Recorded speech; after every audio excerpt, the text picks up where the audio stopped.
What is going on this February in real estate? I'm here to tell you. My name's Ed Huck, and I'm going to do that in under 5 minutes. Let's dive right into this.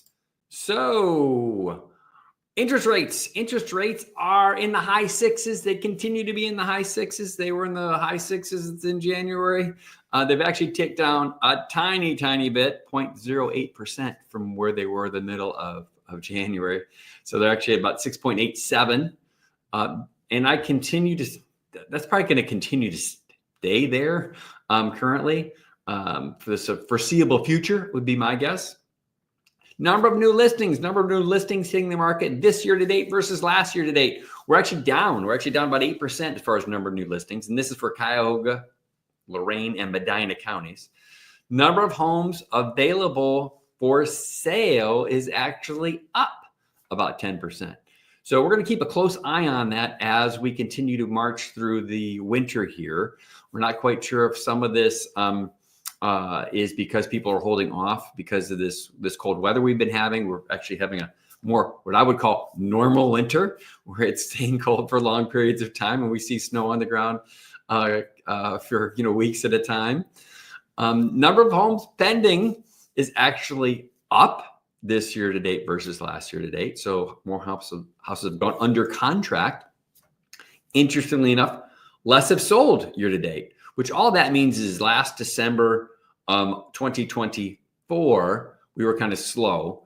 And that means less are transferring in January and February. So as we start to go through the year here, we'll start to see more trends, and I'll be able to help kind of dissect what's really going on in the real estate market. Great news for you. If you already do own a home, average sale price is up 9.4% year to date. So that's great news for you homeowners. And then days on market is pretty flat right now this year to date versus last year to date. It's taking about 50 days to put a house under contract. That's a little deceiving because that's over the winter. So things slow down a little bit over the winter. They speed up in the summer and then slow down again in the fall and the winter. When you look at those numbers as a rolling 12 month, the rolling 12 month is homes are selling or going under contract in about 39 days.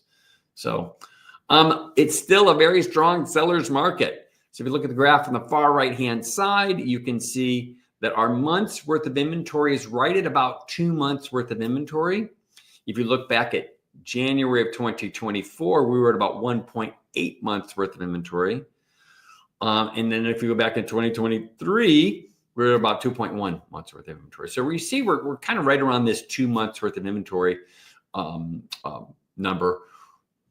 If we get into the 3, 4, 5 months worth of inventory, that's when things start to slide back to a buyer's market. As of right now, we do not see that happening at all. So if you're sitting in the sideline as a buyer waiting for this market to shift to a buyer's market, you're going to be waiting a long time because that's not going to happen anytime soon. Moving forward, my predictions for 25, I don't think rates are going to go below mid sixes, everything I keep reading. Homes sold. So the number of transfers this year versus the number of homes sold versus last year, I think it's going to be about the same. Right around that 4 million mark nationally, which is a very low number if you look back year over year. Homes will continue to appreciate. Again, we just don't have enough homes. We've not been building enough homes locally or nationally. All of the statistics state we're probably 1 to 2 million homes short. Some articles I've read said we're closer to 2.5 million homes short. So, again, there's just still not enough homes available to buy. So if you see a new listing pop on the market, it's really the tale of two markets. I said, it's taking 50 days to sell a house on average right now. What you're really seeing is homes are selling and going under contract in a weekend. So the weekend they go live, or you're seeing them sit in the market. And the ones that are going under contract very quickly are all updated, move-in ready, gorgeous homes. The homes that need a little bit of work are taking a little longer to sell. So the only wild card to all that is going to be what happens with the administration and some of the policy changes they're making and changing. So keep an eye on that. If you have any questions, please reach out to us. We're here for you. We've got all this data, And if you don't like diving into all the numbers, we can help you dissect it all in under 5 minutes. Enjoy your week.